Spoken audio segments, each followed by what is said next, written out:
انہوں نے کہا کہ ہم نے شادی کرنی ہے ایسی خاتون سے جو دنیا کی دوسرے نمبر پر خوبصورت ترین خاتون اور پہلے نمبر والی ابھی تک پیدا نہ ہوئی. انتظار کرنا کہ لوگ میری تعریف کریں، یہ وہ بیماری ہے جو ایمان، تقوی اور انسان کے اچھے عمل کو برباد کر کے رکھ دینے والی. کگا کس کو دن ہڑے کوئل کسلو دے، بولن میں امرت بسے جگ چاہو اپنوں کر لے. ہمارا تو جتنے دوست ہمارے ہوں اتنا ہی اچھا ہے. کیوں؟ جتنے دوست زیادہ ہوں گے اتنی خیر خواہی زیادہ پھیلائیں گے. مومن آدمی کا نقص اسے ہی بتاتا ہے. ایک مومن کا، مرد خاتون کا تعلق اپنے مومن بھائی مومن بہن سے کیا ہونا چاہیے کہ وہ اسے اس کے نقائص پر آگاہ کرے. کتنے لوگ ایسے ہیں جو لوگوں سے ناراض صرف اس بات پر ہوتے ہیں کہ آپ نے مجھے اپریشیٹ نہیں کیا. آپ جہاں پر رہ رہے ہیں وہاں پر لوگ آپ کی تکلیف اور شر سے تنگ تو نہیں، آپ کی زبان اور آپ کی حرکتوں اور رویوں سے تنگ تو نہیں. بسم اللہ الرحمن الرحیم، الحمد للہ رب العالمین والعاقبۃ للمتقین والصلاة والسلام علی اشرف الانبیاء والمرسلین ومن تبعهم بإحسان وإیمان الى یوم الدین وبعد. آج 29 سفر ہو چکی ہے 1445 ہجری اور آج 14 ستمبر ہے 2023. آج ہم شروع کریں گے سیدنا ابو ہریرہ رضی اللہ عنہ کی حدیث سے. اللہم صلی علی محمد وعلی آل محمد کما صلیت علی ابراہیم وعلی آل ابراہیم انکا حمید مجید. اللہم بارک علی محمد وعلی آل محمد کما بارکت علی ابراہیم وعلی آل ابراہیم انکا حمید مجید. وعن ابی ہریرہ رضی اللہ عنہ قال، سیدنا ابو ہریرہ رضی اللہ عنہ سے مروی ہے، انہوں نے کہا کہ قال رسول اللہ صلی اللہ علیہ وسلم، اکثر ما يدخل الجنہ، سب سے زیادہ جو چیز جنت میں داخل کرے گی وہ ہے تقوی اللہ و حسن الخلق، اللہ کا تقوی اور اچھا اخلاق.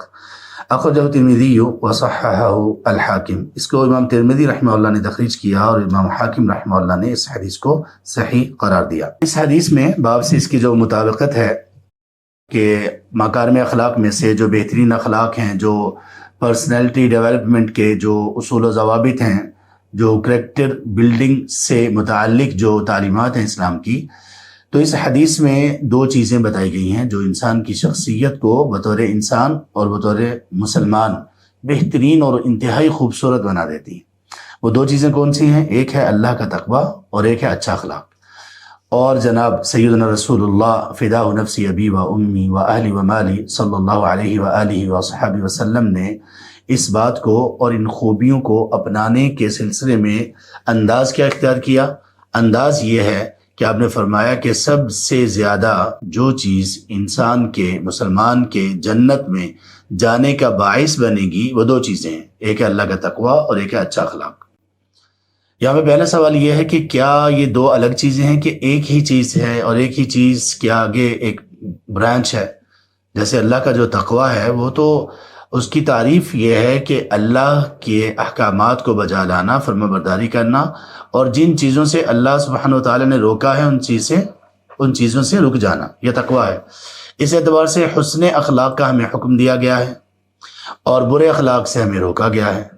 تو اس اعتبار سے تو حسن خلق اس میں آ گیا، حسن خلق اس میں آ گیا. لیکن پھر اس کو الگ کیوں ذکر کیا گیا ہے؟ اس کے پیچھے بہت ساری یقیناً حکمتیں ہیں. ان میں سے کچھ جو باتیں سمجھ آتی ہیں ان میں سے ایک بنیادی بات یہ ہے کہ اگرچہ حسن خلق، اچھا اخلاق یہ تقوی کا ہی حصہ ہے، لیکن الگ ذکر کرنے کا مقصد یہ ہے کہ تقوی، اللہ کا تقوی، اس کا تعلق ہے اللہ سبحانہ وتعالیٰ کی ذات کے ساتھ، اور اس کا تعلق ہے باطن کے ساتھ. آپ صلی اللہ علیہ وسلم نے فرمایا التقوی ہا ہنا، تقوی یہاں پر ہے، اور آپ نے اپنے سینے کی طرف اشارہ کیا، دل کی طرف اشارہ کیا. تو تقوی چونکہ باطن ایک چیز ہے، اس کا مقام دل ہے جو لوگوں کے سامنے نہیں ہے، جبکہ حسن خلق، اچھا اخلاق، اس کا زیادہ تر تعلق کس کے ساتھ ہے؟ لوگوں کے ساتھ. اب یوں کہہ لیجیے کہ تقوی کا زیادہ تعلق اللہ کے ساتھ ہے، لوگوں کے ساتھ بھی ہے، جبکہ حسن خلق کا تعلق عام طور پر، کیونکہ یہ ظاہری ایک عمل ہے تو اس کا تعلق عام طور پر لوگوں کے ساتھ زیادہ ہے.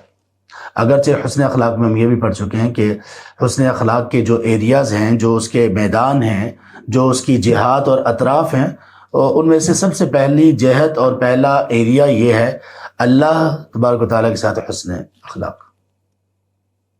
پھر اس کے بعد اللہ کی کتاب کے ساتھ اور رسول کریم صلی اللہ علیہ وسلم کے ساتھ حسن اخلاق کا ایریا بہت بڑا ہے، اور حسن اخلاق کسی ایک چیز کا نام نہیں ہے، زیادہ چیزوں کا نام ہے۔ ہر اچھی عادت اس کا تعلق اللہ کے حقوق سے ہو یا لوگوں کے حقوق سے، اس کو حسن خلق یا اچھا اخلاق سے تعبیر کیا جا سکتا ہے۔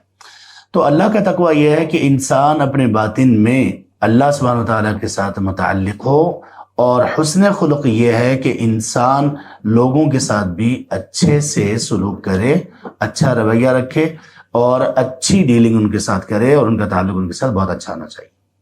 اقیم الصلاۃ و آتوا الزکاۃ کیوں اتنی زیادہ مرتبہ دہرایا گیا؟ اس لیے کہ اقیم الصلاۃ یہ اللہ کا حق ہے، اور آتوا الزکاۃ لوگوں کا حق ہے، اور بہترین مسلمان، بہترین اسلام اور ایمان اس شخص کا ہے جو اللہ اور بندوں دونوں کے حقوق کو پورا کرنے کی بھرپور کوشش کرتا ہو۔ تو یہاں پر اللہ تبارک و تعالیٰ نے فرمایا کہ سب سے زیادہ جو چیز، اللہ کے رسول صلی اللہ علیہ وسلم نے فرمایا کہ سب سے زیادہ جو چیز انسان کو جنت میں داخل کرنے کا باعث بنے گی وہ اللہ کا تقویٰ ہے۔ اللہ کا تقویٰ اس پاور کا نام ہے جو پاور بچانے والی ہے انسان کو اللہ کی نافرمانی سے، اور حسن خلق اس چیز کا نام ہے، ان چیزوں کا نام ہے جو اچھی اور بہترین جو عادات، صفات اور خصائل ہیں وہ انسان میں پیدا کرنے پر انسان کو ابھارتی ہے۔ یا دوسرے لفظوں میں تقویٰ کا تعلق دل کے ساتھ ہے، اور حسن خلق کا تعلق باطن کے ساتھ ہے۔ تو اس لیے جو ظاہر اور باطن دونوں میں اچھا ہوگا وہ اللہ کے ہاں مومن ہے، اور جو اللہ اور بندوں دونوں کے ساتھ اچھا ہوگا وہ اللہ کے ہاں کامیاب ہے۔ اور جس بندے کا معاملہ اللہ کے ساتھ بھی اچھا ہوا اور لوگوں کے ساتھ بھی اچھا ہوا تو پھر یہ بندہ، یہ دو چیزیں اسے جنت میں لے جانے کا باعث بنیں گی، اور سب سے زیادہ یہی دو چیزیں انسان کو جنت میں لے کر جائیں گی، یہ اس میں بیان کیا گیا۔ وعنہ رضی اللہ عنہ، اور انہی سے روایت ہے، یعنی ابو ہریرہ رضی اللہ عنہ سے، انہوں نے کہا کہ رسول اللہ صلی اللہ علیہ وآلہ وصحبہ وسلم نے فرمایا، انکم لا تسعون الناس باموالکم، تم لوگوں کو اپنے اموال کے ساتھ پورا نہیں آ سکتے۔ تسعون کا مطلب ہوتا ہے وسیع ہونا، کشادہ ہونا، یعنی تم لوگوں کے ہاں تم کشادگی پیدا نہیں کر سکتے، پورا نہیں آ سکتے، کشادہ نہیں ہو سکتے، باموالکم اپنے اموال کے ساتھ۔ تو کہا انکم لا تسعون الناس باموالکم، تم لوگوں کو اپنے اموال کے ساتھ پورا نہیں آ سکتے، یا لوگوں میں کشادگی یا وسعت اپنے مال کے ساتھ تم لوگ نہیں کر سکتے۔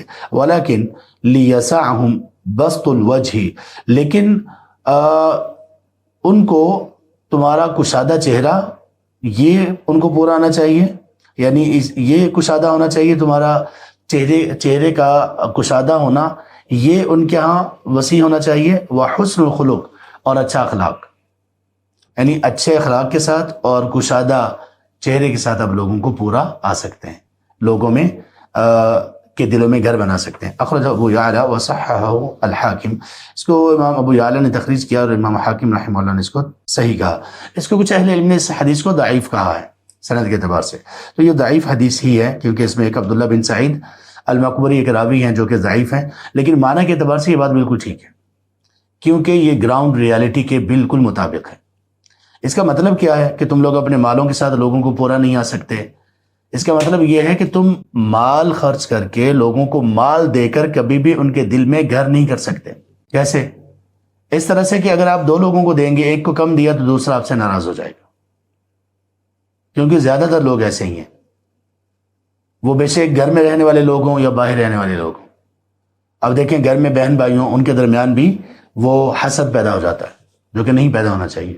یوسف علیہ السلام کے بھائیوں کے درمیان، بھائیوں کا ان کے ساتھ حسد پیدا ہو گیا، کتنی بڑی چیز تھی، ہونا نہیں چاہیے۔ یہ حسد بہت بڑی بیماری ہے، بدترین بیماری ہے، ایمان اور اعمال کو تباہ کر کے رکھ دینے والی بیماری۔ ویسے بھی لوگ ناشکر ہیں نا، اکثر لوگ ناشکر ہیں۔ وقلیل من عبادی الشکور، اللہ فرماتے ہیں کہ میرے بندوں میں بہت کم ایسے لوگ ہیں جو باقاعدہ شکر گزار ہیں، بہت کم ہیں۔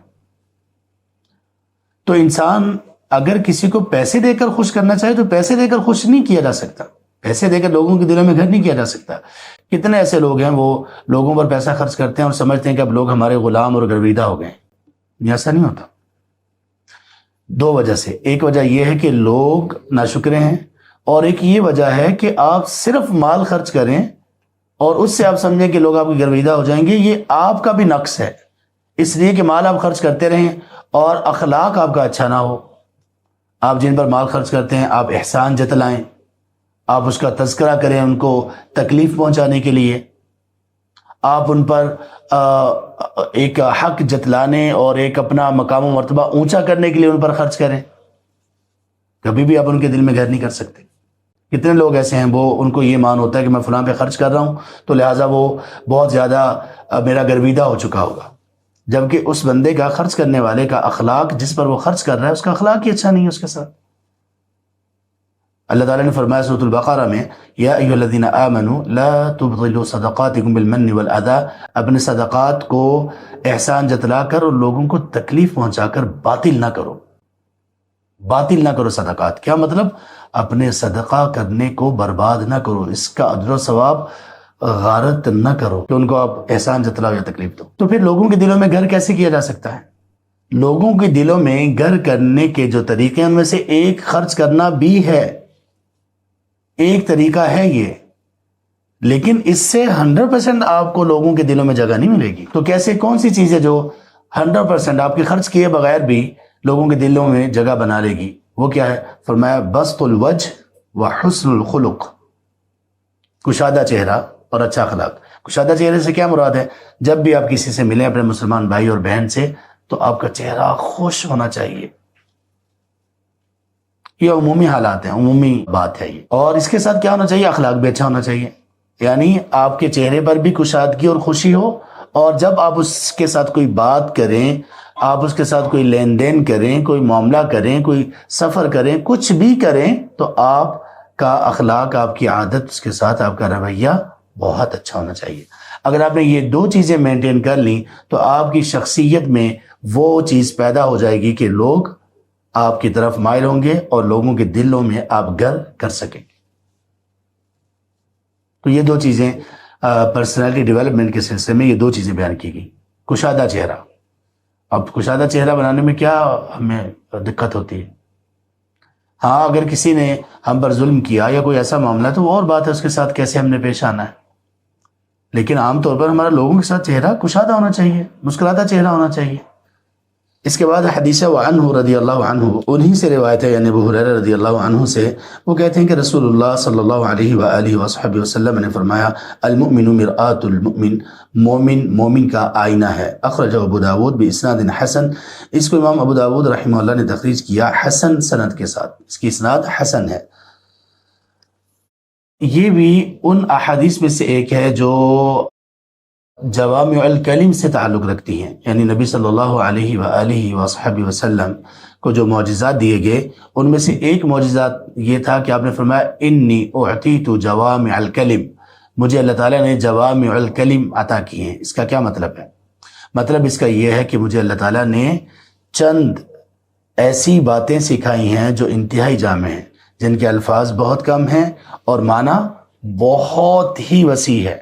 جیسے ہم نے کل حدیث پڑھی الدین النصیحہ، دو لفظ ہیں صرف، الدین النصیحہ، اور کتنا وسیع معنی ہے، اور کتنی اخلاق اور کتنے کردار اور شخصیت کی تعمیر سے متعلق اس میں تعلیمات موجود ہیں، ان دو الفاظ میں صرف۔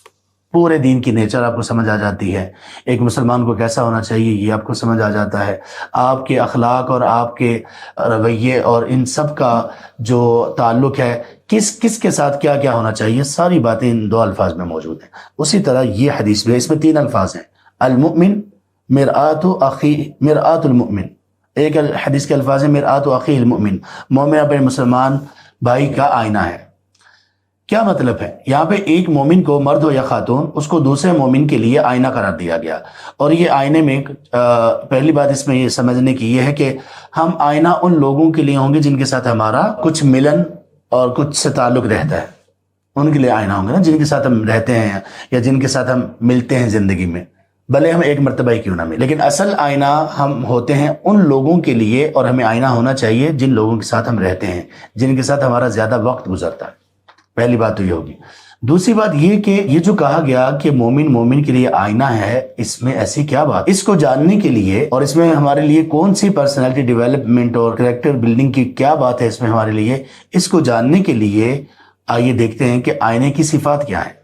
آئینے کی پہلی صفت یہ ہے کہ آئینہ آپ کو آپ کا پورا عکس دکھا دیتا ہے۔ آپ آئینے میں خود کو دیکھ سکتے ہیں۔ آپ کو آپ کا مومن بھائی اور بہن ہے تو اس کی بہن مومن بہن، یہ عام مسلمانوں کی بات ہے۔ اگر وہ قریب کے لوگ ہیں جیسے خاوند بیوی ہیں، جیسے والدین اولاد ہیں، بہن بھائی ہیں، پھر تو یہ زیادہ سٹرونگ بات ہو جاتی ہے کہ ہمیں ایک دوسرے کا عکس دکھائی دینا چاہیے ایک دوسرے میں۔ پہلی بات یہ ہوگی آئینے کی صفت کیا ہے، وہ ہمیں ہمارا عکس دکھاتا ہے، جو ہم ہیں ویسا ہمیں دکھاتا ہے۔ آئینے کی دوسری خوبی یہ ہے کہ آئینہ آپ کو بتا دیتا ہے کہ آپ کے چہرے پر یا آپ کے جسم پر کسی جگہ پر کوئی نقص اگر ہے تو وہ بتا دیتا ہے۔ بتاتا ہے کہ نہیں؟ آپ چہرے پہ کوئی میل کچیل ہے، آپ کے کپڑے پر کوئی ایسی چیز ہے، آپ کے بال صحیح بنے نہیں ہوئے، آپ کی زلف پریشان ہے، چہرہ دھویا وہ ٹھیک سے آپ اس کو دھو نہیں سکے، یا کچھ بھی ایسا ہے تو آئینہ آپ کو دکھا دیتا ہے۔ تو ایک مومن کا، مرد خاتون کا تعلق اپنے مومن بھائی مومن بہن سے کیا ہونا چاہیے کہ وہ اسے اس کے نقائص پر آگاہ کرے۔ اگر جس بندے کے دو لوگ ہیں ان کے درمیان، مسلمان ہیں وہ مومن ہیں، اگر ان کے درمیان یہ آئینے والا تعلق نہیں ہے تو وہ سمجھ لیں کہ وہ ان کا تعلق ایمان کی بنیاد پر ہے ہی نہیں، اور اگر ایمان کی بنیاد پر نہیں ہے تو ان کا تعلق بہت کچا ہے۔ اور یہی آئینے والی صفت اللہ تعالیٰ نے ہمیں بیان کی سورۃ توبہ میں آیت نمبر 71 میں، والمؤمنون والمؤمنات بعضهم اولیاء بعض یأمرون بالمعروف ینہون عن المنکر۔ یہ یامرون بالمعروف ینہون عن المنکر کا کیا مطلب ہے کہ مومن مرد ہو یا خاتون اپنے مومن بھائی اور بہن کو اس چیز سے روکتا ہے جو بری ہو۔ کب روکے گا؟ جب وہ اس کو بتائے گا کہ بھائی آپ میں یہ خامی ہے۔ دو خوبیاں ہوں گی۔ تیسری خوبی آئینے میں یہ ہوتی ہے، کچھ آئینے ہوتے ہیں سچے اور کچھ آئینے ہوتے ہیں جھوٹے، ہوتا ہے نا؟ جھوٹے آئینے کون سے ہوتے ہیں؟ جو آپ کی شکل کو آپ کی اصل شکل سے یا تو بہت بڑا کر کے دکھاتے ہیں یا بہت چھوٹا کر کے دکھاتے ہیں، یا پھر وہ اونچے نیچے کر کے دکھاتے ہیں۔ یہ جھوٹے آئینے ہیں۔ سچا آئینہ کیا کرے گا؟ سچے آئینے کی ایک صفت یہ ہے کہ جتنا نقص ہوگا صرف اتنا ہی بتائے گا، اس سے زیادہ نہیں بتائے گا۔ اس کا مطلب کیا ہوا کہ مومن کا دوسرے مومن سے تعلق ویسا ہونا چاہیے کہ اگر اس میں کوئی نقص ہو تو اس کو اتنا ہی بتائے جتنا ہے، بات کا بتنگڑ نہ بنائے۔ اللہ اکبر، کتنے لوگ ایسے ہیں جن میں ایسی شریر خصلت پائی جاتی ہے کہ وہ بات کا بتنگڑ بنا دیتے ہیں، اور لوگوں کی عزت، معمولی سی غلطی ہوتی ہے، نقص ہوتا ہے، لیکن عزتیں بیچاروں کی اچھال دیتے ہیں۔ تو یہ آئینہ کا رول اور کردار ادا نہیں کر رہے۔ اسی طرح آئینے کی ایک صفت یہ ہے کہ آئینہ آپ کی غلطی آپ کو ہی بتاتا ہے۔ آپ آئینے کے سامنے آئے، آپ میں کوئی نقص تھا، کوئی مسئلہ تھا، آئینے نے آپ کو بتا دیا، آپ چلے گئے، کوئی دوسرا آ گیا تو آئینہ اس کو بتائے گا؟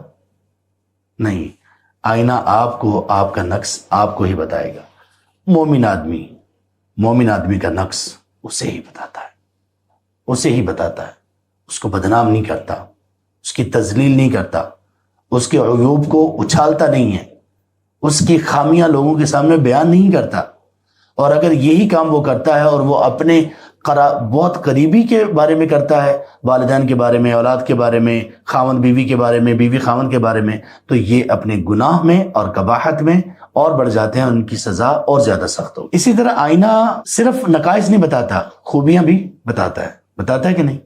تو ہمیں یہ چاہیے کہ ہم اپنے بھائیوں کو ان کی خوبیاں بھی بتائیں، لیکن اس انداز میں کہ ان میں خوشامد پیدا نہ ہو۔ خوشامد پیدا ہوگی تو یہ وہ بیماری ہے کہ اپنی تعریف کو سننا، انتظار کرنا کہ لوگ میری تعریف کریں، یہ وہ بیماری ہے جو ایمان، تقوی اور انسان کے اچھے عمل کو برباد کر کے رکھ دینے والی۔ کتنے لوگ ایسے ہیں جو لوگوں سے ناراض صرف اس بات پر ہوتے ہیں کہ آپ نے مجھے اپریشیٹ نہیں کیا، بس۔ کتنی بدترین بات ہے۔ تو بہرحال آئینے کا ایک وصف یہ ہے کہ وہ خوبیاں بھی بتاتا ہے۔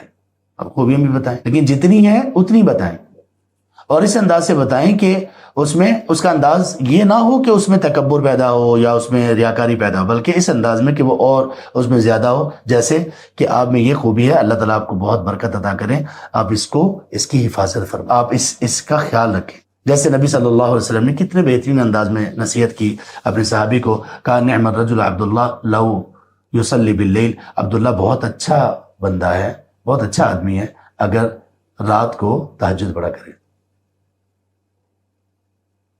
تو آئینہ خوبیاں بھی بتاتا ہے۔ آئینے کی ایک صفت اور ہے کہ آئینہ جتنی دفعہ بھی ہم آئینے کے سامنے جائیں گے اتنی دفعہ یہ آئینہ ہماری خوبیاں اور خامیاں بتائے گا، یعنی ہماری اصلاح کرے گا۔ تو مومن آدمی کو بھی اپنے بھائیوں اور بہنوں کی اصلاح سے تھکنا نہیں چاہیے، انداز مختلف کر لینا چاہیے۔ کچھ دیر کے لیے وقفہ کیا جا سکتا ہے، کسی کے شر سے بچنے کے لیے اس سے دوری اختیار کی جا سکتی ہے، یہ بھی اصلاح کا ایک طریقہ ہے۔ لیکن آئینے کے سامنے کبھی ایسا ہوا کہ ہم 2 3 4 دفعہ جائیں تو آئینہ کہے کہ بھائی بس کرو، کیا ہو گیا بھائی، مجھے تھکا دیا آپ نے۔ تو ہمیں بھی نصیحت کرتے ہوئے اس میں بخل نہیں کرنا چاہیے، اور اگر وہ ہم سے معافی مانگ لیتا ہے تو ہم اس کو واقعی معاف کر دیں، پہلے کی طرح ہو جائیں۔ لیکن جو بندہ بار بار معافی مانگنے کے بعد اسی طرح سے کر رہا ہو، یہ بندہ اللہ کے ہاں بھی مبغوض ہے، اللہ کا غضب اس پر نازل ہوگا، جو اپنی توبہ کو بار بار توڑ رہا ہے۔ ہاں اگر اس ہر دفعہ توبہ کرتے ہوئے اس کے دل میں صداقت تھی کہ میں آئندہ یہ گناہ جس سے توبہ کر رہا ہوں وہ نہیں کروں گا، تو پھر انشاءاللہ اگر بار بار بھی اس سے گناہ ہوتا ہے تو اللہ اس کو معاف کرنے والے ہیں، اس کو توبہ سے پیچھے نہیں ہٹنا چاہیے۔ آئینے کی ایک صفت یہ ہے کہ اگر ہم نے آئینے کے سامنے گئے اور آئینے نے ہمیں آئینے میں اپنی شکل دیکھ کر ہمیں اپنی ہی شکل پسند نہیں آئی اور ہم نے کوئی چیز اٹھا کر آئینے کو دے ماری، تو آئینہ کیا ہمیں دکھانا بند کر دے گا؟ نہیں، جتنے ٹکڑے ہوں گے اتنے ہی ہمارے چہرے آئینہ ہمیں دکھائے گا۔ اس کا کیا مطلب؟ لوگوں کی اصلاح کرتے ہوئے اگر ہم اس طرح سے دل شکستہ ہو جائیں اور ہمیں لوگوں کی طرف سے باتیں سننا پڑیں تو ہمیں دل بڑا رکھنا چاہیے، دل بڑا رکھنا چاہیے۔ اور یہ بڑے لوگوں کی باتیں ہیں، ہم جیسے چھوٹے لوگوں میں یہ کمی آتی ہیں، اللہ تعالیٰ ہم پر رحم کر دیں۔ شیخ الاسلام ابن تیمیہ رحمہ اللہ کو ان کے شاگرد ابن القیم رحمہ اللہ نے کہا کہ شیخ آپ خوش ہو جائیں، آپ کا فلاں مخالف جو آپ کو بہت برا بھلا کہتا تھا اور بہت گالیاں دیتا تھا وہ دنیا سے چلا گیا۔ شیخ نے کہا کہ مجھے آپ سے یہ توقع نہیں تھی، کہا مجھے لے کر جاؤ ان کے گھر۔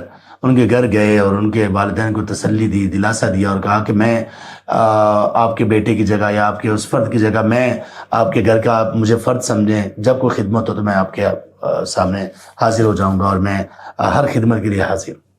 ابن قیم رحمہ اللہ کہتے ہیں اللہ اکبر، ہم نے اپنے شیخ کو ایسا پایا۔ اور نبی مکرم صلی اللہ علیہ وسلم نے بھی دیکھ لیں ماریں کھا کر اور سب کچھ کر کے آخر میں کیا کہا؟ لا تثریب علیکم اليوم انتم الطلقاء، انتم طلقاء۔ مشرکین مکہ کو کہا تم سب آزاد ہو، سوائے چند ایک لوگوں کو، چند ایک کو تب بھی آپ نے معاف نہیں کیا۔ کہا کہ وہ خانہ کعبہ کے ساتھ غلاف کے ساتھ بھی لپٹے ہوئے تب بھی ان کو پکڑو اور ان کو ختم کرو۔ وہ بہت ہی بدترین لوگ تھے، باقی مشرک بھی تھے لیکن ان سب کو آپ نے معاف کر دیا۔ تو آئینے کے سامنے جتنی دفعہ جائیں گے آئینہ خیر خواہی سے پیچھے نہیں ہٹے گا، ہمیں بھی خیر خواہی سے پیچھے نہیں ہٹنا چاہیے۔ کسی کی تکلیف سے بچنا، شر سے بچنا، یہ بچنا چاہیے، اس سے پیچھے ہٹنا یہ ٹھیک ہے، لیکن خیر خواہی سے پیچھے نہیں ہٹنا چاہیے۔ ایسا نہ ہو کہ جس سے ہمیں تکلیف پہنچی ہے، شر پہنچا ہے، ہم اس کی آئندہ خیر خواہی ہی کرنا چھوڑ دیں۔ وہ ایسے کہ جب اس کو کبھی ضرورت پڑے، جب اس کو اگر نقصان ہو رہا ہو تو ہم اس پر خوش ہوں بجائے اس کے کہ اس کو کوئی اچھا مشورہ دیں یا اس کی مدد کریں، یہ نہیں ہونا چاہیے۔ تو یہ آئینے کی صفات ہیں، ہمیں چاہیے کہ ہم آئینے کی یہ صفات اپنے اندر پیدا کریں اگر ہم چاہتے ہیں کہ ہم واقعی سرٹیفائڈ مومن ہوں اللہ کے نزدیک، اور اس طرح کے مومن ہوں جو ہمیں رسول اللہ صلی اللہ علیہ وسلم نے بنانا چاہا۔ تو یہ ہے، اس سے بنتی ہے پرسنالٹی۔ سبحان اللہ، کون ہمیں تعلیم دے گا اس طرح کی؟ کون بتائے گا یہ بات؟ کون سکھائے گا ایسے؟ کون ہماری شخصیت کو ڈیولپ کرے گا ایسے؟ اور یاد رکھیں اگر اس طرح کا تعلق ہمارا کسی کے ساتھ نہیں ہے تو سمجھ لیں کہ ہمارا تعلق ایمان کی بنیاد پر نہیں۔ وعن ابن عمر رضی اللہ عنہما قال قال رسول اللہ صلی اللہ علیہ وسلم، سیدنا ابن عمر رضی اللہ عنہما سے مروی ہے، انہوں نے کہا کہ رسول اللہ صلی اللہ علیہ وسلم نے فرمایا المؤمن الذی یخالط الناس، وہ مومن جو لوگوں کے ساتھ مل جل کر رہتا ہے۔ یخالط کا مطلب ہوتا ہے مکس اپ ہونا، جو لوگوں کے ساتھ مل جل کر رہتا ہے۔ وَيَصْبِرُ عَلَىٰ أَذَاهُمْ، اور ان کی تکلیف پر صبر کرتا ہے۔ خَيْرٌ، یہ بہترین ہے، من الذی، اس مومن سے، لا یخالط الناس، جو لوگوں سے مل جل کر نہیں رہتا، ولا یصبر علی اذاہم، اور ان کی تکلیف پر صبر نہیں کرتا۔ اخرجہ ابن ماجہ باسناد حسن، اس کو امام ابن ماجہ رحمہ اللہ نے حسن اسناد کے ساتھ تخریج کیا، وہ عند ترمذی، اور یہ روایت امام ترمذی کے ہاں بھی یہ روایت موجود ہے، الا انہ لم یسمی الصحابیہ، ہاں ماں سوائے اس کے کہ امام ترمذی نے صحابی کا نام نہیں لیا، یعنی امام ترمذی نے اس روایت کو روایت کیا ہے لیکن صحابی کا نام عبداللہ بن عمر کا نام نہیں لیا۔ تو دیکھیں سبحان اللہ، محدثین نے کتنی چھوٹی چھوٹی چیزیں بھی ذکر کی ہیں اور ان کو آبزرو کیا ہے حدیث کے علم میں۔ اس حدیث میں ہمیں کیا تعلیم دی گئی، اور اس حدیث میں ہمیں ہماری پرسنالٹی ڈیولپمنٹ اور امپرومنٹ کے لیے کون سا رول اور قاعدہ بتایا گیا، وہ یہ ہے ہمیں لوگوں کے ساتھ مل جل کر رہنا چاہیے۔ مومن جو ہوتا ہے نا وہ سوشل ہوتا ہے، مومن سوشل ہوتا ہے۔ دیکھیں نا اللہ تعالیٰ نے ہمیں خاص طور پر کچھ جو احکامات بیان کیے، ہمیں کچھ خاص کمانڈز دیں جو اللہ تعالیٰ نے قرآن کریم میں کوئی 99 90 مرتبہ، وہ کس طرح سے دی؟ یا ایھا الذین آمنو، یہ نہیں کہا یا ایھا الذی آمن، اے وہ شخص کے جو ایمان لائے ہو، بلکہ کیا کہا؟ اے وہ لوگوں جو ایمان لائے ہو۔ اقیم الصلاۃ، یہ کس کے لیے ہے؟ سنگولر ہے کہ پلورل ہے؟ یہ واحد ہے کہ جمع ہے؟ تو یہ جمع ہے۔ تو اس طرح سے اسلام کی جو ساری تعلیمات ہیں اگر آپ ان کو دیکھیں گے تو غور کریں گے تو اسلام نے ہمیں ایک سوشل لائف دی ہے، اور سٹرونگ، بہت ہی سٹرونگ اور مضبوط سوشل لائف، کہ ہمارا تو جتنے دوست ہمارے ہوں اتنا ہی اچھا ہے۔ کیوں؟ جتنے دوست زیادہ ہوں گے اتنی خیر خواہی زیادہ پھیلائیں گے ہم۔ ہماری دوستی کی بنیاد تو نہ گناہ ہے، نہ گالی ہے، نہ مفاد ہے، نہ دنیا ہے، نہ عہدہ ہے، نہ شہرت ہے۔ بنیاد ہی کیا ہے؟ والمؤمنون والمؤمنات بعضهم اولیاء بعض یأمرون بالمعروف، یہ بنیاد ہے، ینہون عن المنکر، یہ بنیاد ہے، یقیمون الصلاۃ، یہ بنیاد ہے، یؤتون الزکاۃ، یہ بنیاد ہے، ویطیعون اللہ ورسولہ، یہ بنیاد ہے۔ تو ہم تو جتنا زیادہ سوشل ہوں گے اتنا ہی زیادہ ہمارے اجر اور نیکیاں وہ ہماری بڑھیں گی، اجر بڑھے گا اور نیکیاں بڑھیں گی۔ ایک اس حدیث میں یہ بات سکھائے گی کہ مومن کو سوشل ہونا چاہیے، مل جل کر رہنا چاہیے۔ اور دوسرے نمبر پر ہمیں یہ سکھایا گیا کہ ہمیں صبر سے کام لینا چاہیے، اور یہاں پر صبر کا جو رخ ہمیں سکھایا اور بتایا گیا وہ یہ ہے کہ جب آپ سوشل ہوں گے، لوگوں کے ساتھ مل جل کر رہیں گے تو تکلیف تو آئے گی، تو آپ نے اس پر صبر کرنا۔ یہ دو چیزیں، دو خوبیاں اس میں بیان کی گئی ہیں، لیکن کس بہترین انداز میں آپ صلی اللہ علیہ وسلم نے بیان کیا۔ آپ نے فرمایا، دو چیزوں میں کمپیریزن کیا، ایک وہ مومن جو لوگوں کے ساتھ مل جل کر رہتا ہے، اور دوسرا وہ جو لوگوں سے مل جل کر نہیں رہتا، الگ تھلگ رہتا ہے، اس کی کسی سے بنتی نہیں ہے کسی بھی وجہ سے، اس کی طبیعت کی تیزی کی وجہ سے، اس کے غصے کی وجہ سے، اس کی بری عادات کی وجہ سے، اس کے حسد کینے بغض کی وجہ سے، اس کے گالی گلوچ دینے کی وجہ سے، اس کے دنیا کی حرص رکھنے کی وجہ سے، اس کے لوگوں کے مال پر نظر رکھنے کی وجہ سے، وہ لوگوں میں ملتا جلتا ہی نہیں ہے۔ اور ایک شخص ہے وہ صرف اللہ کی خاطر اور ایمان کی بنیاد پر اور اسلام کی تعلیمات کے مطابق لوگوں کے ساتھ مل جل کر رہتا ہے، ان کی خوشی میں شریک ہوتا ہے اگر اس میں اللہ کی نافرمانی نہ ہو، ان کے غم کے موقع پر ان کو دلاسا دیتا ہے، ان کی مدد کرتا ہے جب ان کو ضرورت ہو، ان کے لیے دعا کرتا ہے، ان کے لیے خیر خواہی کرتا ہے، اچھا مشورہ دیتا ہے، اچھی تمنائیں رکھتا ہے، دل صاف رکھتا ہے، زبان اچھی استعمال کرتا ہے، ان کی غیر موجودگی میں ان کے خلاف بات، غیبت چغلی نہیں کرتا، عزت کی بات کرتا ہے، کشادہ چہرے سے ملتا ہے۔ یہ ہے مومن ایک دوسرے سے ملنے والا، ورنہ وہ نہیں کہ جس کے سوشل میڈیا کے اکاؤنٹس بہت زیادہ ہیں آج کل، یہ تو فساد ہے۔ حالانکہ یہ خیر کا ذریعہ، بہت بڑی خیر کا ذریعہ یہ چیز بن سکتی ہے ہمارے لیے، لیکن ہم اس سوشل یہ جو نیٹ ورکس ہیں، سوشل جو پلیٹ فارمز ہیں، ہم ان پر جا کر اپنی نیکیاں بھی خراب کرتے ہیں، اور پتہ نہیں کیا کیا ہم کرنا شروع کر دیتے ہیں۔ ہم سب کو معلوم ہے، ٹک ٹاک دیکھ لیں، انسٹاگرام اور فیس بک اور یوٹیوب وغیرہ وغیرہ، سب کیا کرتے ہیں ہم سب جانتے ہیں، الا ما رحم ربی، چند ایک لوگوں کے سوا جن کا استعمال بہت اچھا ہے۔ تو ایک یہ کمپیریزن کیا کہ جو مومن مل جل کے رہتا ہے وہ بہترین ہے، جو مل جل کر نہیں رہتا وہ بہترین نہیں ہے۔ دوسرا کمپیریزن یہ کیا کہ دو مومن ہیں، دونوں لوگوں میں مل جل کر رہتے ہیں، لیکن ایک مومن ایسا ہے کہ مل جل کر رہنے میں جو تکالیف لوگوں کی طرف سے آتی ہیں ان پر صبر کرتا ہے، اور دوسرا صبر نہیں کرتا، تو کہا جو تکالیف پر صبر کرتا ہے وہ بہترین ہے۔ اور ان کے درمیان ایک اور بات، ایک پیشین گوئی کی، وہ پیشین گوئی کیا کی کہ جب لوگوں کے ساتھ مل جل کر رہیں گے تو تکلیف آئے گی، کہا نا کہ وہ مومن جو لوگوں کے ساتھ مل جل کر رہتا ہے وہ بہتر ہے، جو لوگوں کے ساتھ مل جل کر رہتا ہے اور ان کی تکلیف پر صبر کرتا ہے وہ بہتر ہے اس مومن سے جو لوگوں کے ساتھ ایک تو مل جل کر نہیں رہتا اور اگر مل جل کر رہتا ہے تو ان کی تکلیفوں پر صبر نہیں کرتا۔ تو کیا دیکھیں نبی صلی اللہ علیہ وسلم نے کس بہترین انداز میں پیشین گوئی بھی کر دی ساتھ ہی کہ مل جل کر رہو گے تو تکلیف تو آئے گی، تکلیف تو آئے گی۔ ایک گھر میں ایک ماں کی کوکھ سے جنم لینے والے بہن بھائی کیا ایک گھر میں نہیں لڑتے؟ کیا والدین اولاد کی لڑائیاں نہیں ہوتی؟ خاوند بیوی ان کے درمیان لڑائی نہیں ہوتی؟ ہوتی ہے۔ تو لوگوں میں کئی لوگوں میں ایسا ایک عجیب سا وہ آ جاتا ہے کہ نہیں ہم نے نا کبھی مل جل کر نہیں رہنا، اور وہ اپنے رشتہ داروں سے دور ہو جاتے ہیں۔ اس کا مطلب یہ نہیں کہ میں جوائنٹ فیملی سسٹم کی طرف اس کی ترغیب دے رہا ہوں، نہیں ایسا نہیں ہے۔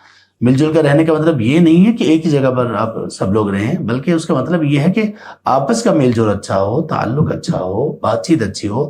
کسی موقع پر جب آپ لوگ اکٹھے ہو گئے ہیں کچھ دن کے لیے، کچھ مہینوں کے لیے، سالوں کے لیے، تو جو آپ کے ساتھ ہے وہ بے شک آپ کا رشتہ دار ہو یا رشتہ دار نہ ہو، کوئی تعلق ہو یا نہ ہو، آپ اچھے انداز سے رہیں۔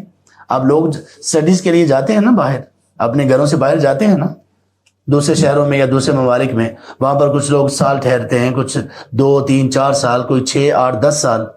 کہاں پہ رہتے ہیں؟ ہاسٹل میں۔ کن کے ساتھ رہتے ہیں؟ مختلف لوگوں کے ساتھ۔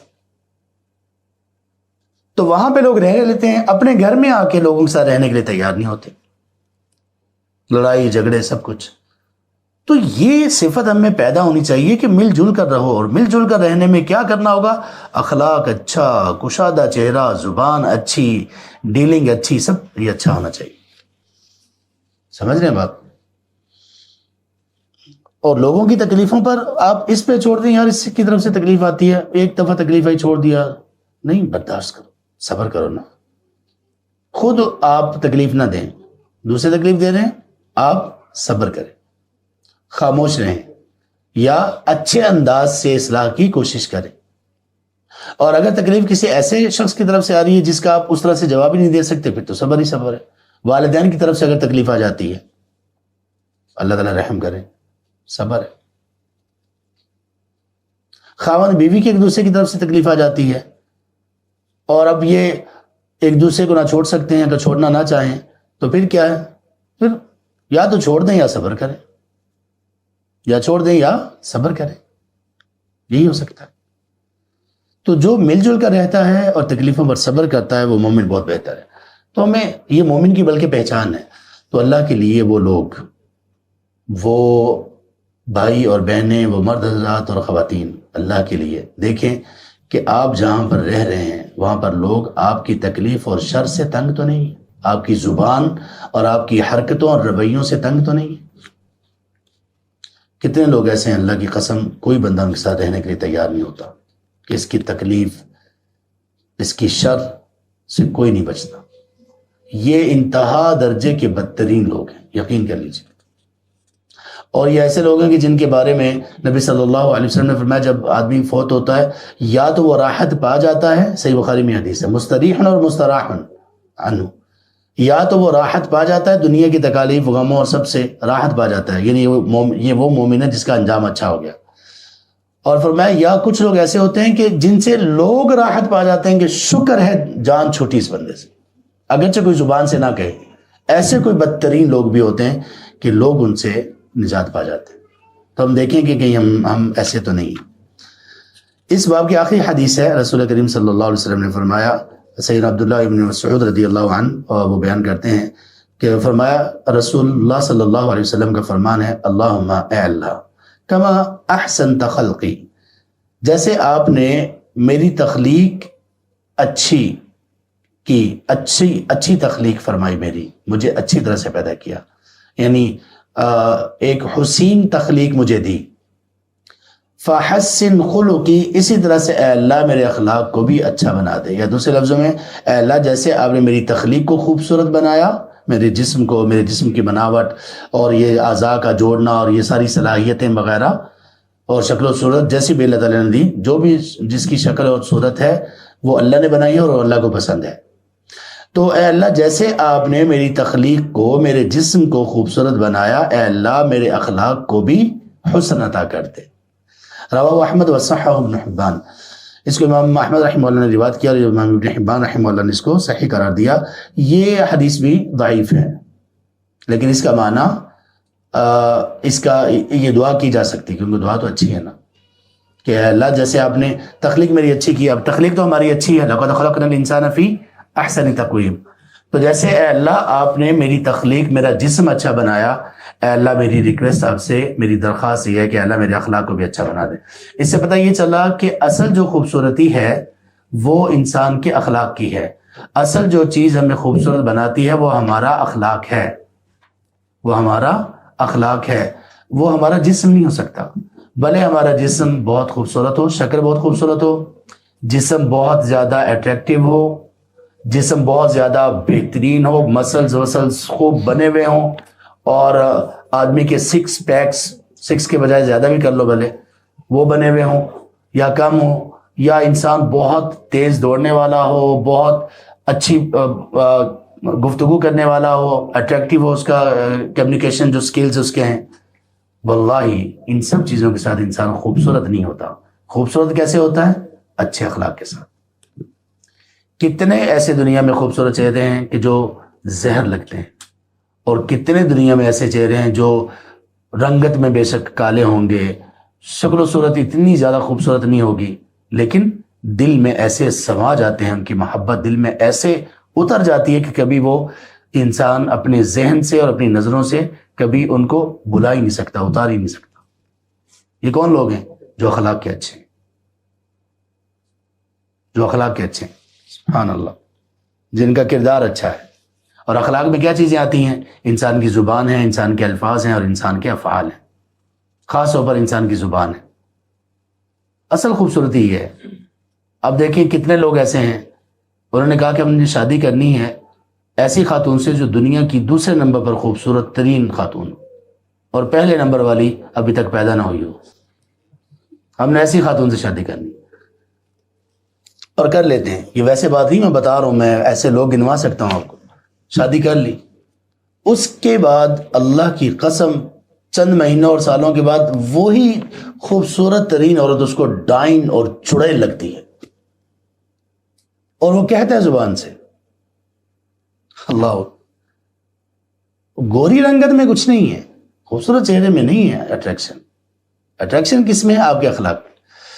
میواتی ایک زبان ہے، میوات ایک علاقہ ہندوستان میں، اور اس کے جو لوگ ہیں، یہ وہ لوگ ہیں مشہور اس اعتبار سے کہ تبلیغی جماعت کے جو بانی تھے وہ یہاں سے تھے، اور ہمارے ہاں یہ لاہور کے ساتھ ایک کوٹ رادھا کشن وغیرہ یہ جو علاقے ہیں، یہ میواتی ہمارے بھائی ہیں، یہاں پہ خاندان کے خاندان میواتی ہیں۔ تو ہمارے ایک دوست ہے، کولیگ ہمارے کوئٹہ میں ہمارے ساتھ پڑھاتے تھے، شیخ ابو تراب، انہوں نے ہمیں ایک شعر سنایا اپنی میواتی زبان میں، بہت پیارا شعر ہے، اور وہ شعر یہ ہے کہ کگا کس کو دن ہڑے کوئل کسلو دے، بولین میں امرت بسے جگ چاہو اپنوں کر لے۔ مطلب یہ کہ جو کوا ہے نا وہ کسی سے کچھ چھینتا نہیں ہے، کوا، اور کوئل جو ہے وہ کسی کو کچھ دیتی نہیں ہے، کسی کو مال دولت نہیں دیتی۔ لوگ کوے سے نفرت کرتے ہیں اور کوئل سے، اس کی آواز سے محبت کرتے ہیں، کوے کی آواز سے لوگوں کو محبت نہیں ہوتی ہے۔ تو اگلا مسئلہ یہ ہے کہ بولین میں امرت بسے، یہ جو بولیاں ہماری زبان اور ہمارے الفاظ ہیں نا، ان میں شہد ہے، ان میں مٹھاس ہے، ان کے ذریعے سے اگر تم چاہو تو پورا جگ یعنی پورا جہان اپنا کر لو، اپنا بنا لو۔ اور بات ایسی ہی، اور کتنی ہمیں تعلیم دی نبی صلی اللہ علیہ وسلم نے زبان کے اچھا کرنے میں۔ تم میں سے جو شخص اللہ اور آخرت کے دن پر ایمان رکھتا ہے وہ کیا کرے؟ فَلْيَقُلْ خَيْرًا، اچھی بات کہے، نہیں آ رہی اچھی بات، دور ہے ابھی، خاموش ہے۔ مسلمان کون ہے؟ من سلم المسلمون من لسانہ و یدہ، جس سے دوسرے مسلمان اس کی زبان اور اس سے محفوظ ہوں، ہاتھ سے۔ جو شخص مجھے گارنٹی دے گا، جو دو اس کے جبڑوں کے درمیان جو چیز ہے اس کی، اور جو ٹانگوں کے درمیان جو چیز ہے اس کی، یعنی اپنی عزت عفت کی جو مجھے گارنٹی دے کہ میں اس کو غلط استعمال نہیں کروں گا، حفاظت کروں گا، اور اپنی زبان کی حفاظت کی جو گارنٹی مجھے دے، تو نبی مکرم صلی اللہ علیہ وسلم نے کس چیز کی گارنٹی دی؟ میں اسے جنت کی گارنٹی دیتا ہوں۔ ہمارے الفاظ اچھے ہونے چاہیے، الفاظ کا چناؤ اچھا ہونا چاہیے، اور ان کے کہنے کا انداز اچھا ہونا چاہیے، یہ ساری چیزیں اس میں ہوں۔ ہاں جہاں پر اگر ضرورت ہے الفاظ کی سختی کی یا ڈانٹ ڈپٹ کی یا تو وہ شرعی اصول و ضوابط کے ساتھ اس کو بھی انسان اس کا استعمال کر سکتا ہے، لیکن باقاعدہ شرعی اصول و ضوابط کے ساتھ۔ یہاں پر ہمارا باب ختم ہوا۔